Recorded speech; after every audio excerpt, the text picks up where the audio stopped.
পুলিশের উদ্যোগে মেরামত করা হলো জাতীয় সড়ক। পুলিশের বিরুদ্ধে অভিযোগের শেষ নেই, হামেশাই তাদের বিরুদ্ধে অভিযোগ ওঠে, কিন্তু এবার পুলিশকে অন্য ভূমিকায় দেখা গেল। এবার খানাখন্দে ভরা জাতীয় সড়ক সারাইয়ে হাত লাগালো বীরভূম জেলার খয়রাশোল থানার পুলিশ। জানা যায়, রানীগঞ্জ মোড়গ্রাম 14 নম্বর জাতীয় সড়কের ওপর রয়েছে খয়রাশোল থানার অধীনে ভীমগড় বাজার ও রেলওয়ে স্টেশন। বর্ষা এলেই ভীমগড় বাজার ও রেল লাইনের পশ্চিম প্রান্তের রাস্তায় বড় বড় গর্ত দেখা দেয়। জীবনকে বাজি রেখে যাতায়াত করেন গাড়ির চালকেরা। এই রাস্তার উপর দিয়ে যাওয়া আসা করে বহু যাত্রীবাহী বাস চালকরাও যাত্রীদের জীবনের ঝুঁকি নিয়ে যাতায়াত করেন। তাই যাত্রী সুরক্ষার কথা ভেবে খয়রাশোল থানার ওসি শেখ কাবুল আলীর নেতৃত্বে রাস্তা সারাইয়ে হাত লাগালো পুলিশ।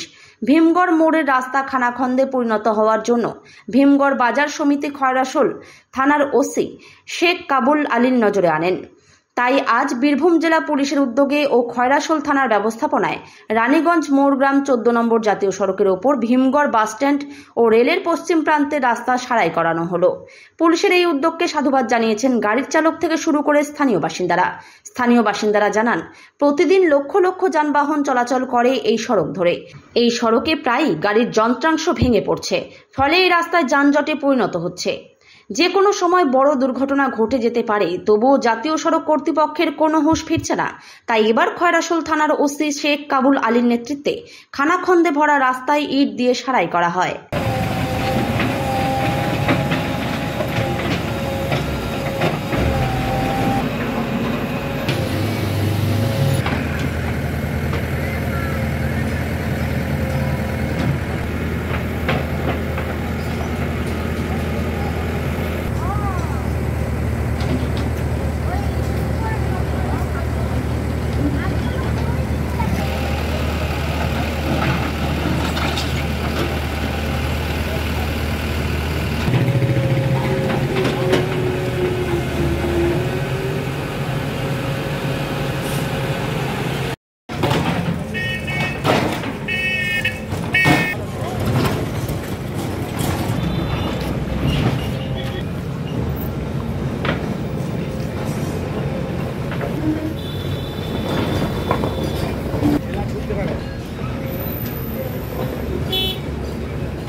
এখন খারাপ হয়ে গেছে, বহুত খারাপ হয়ে গেছে। গাড়ি চালাতে অসুবিধা হয়? হ্যাঁ, বহুত অসুবিধা হয়।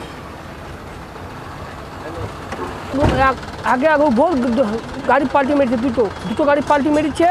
এখন রাস্তা কোনো ভালো নাই,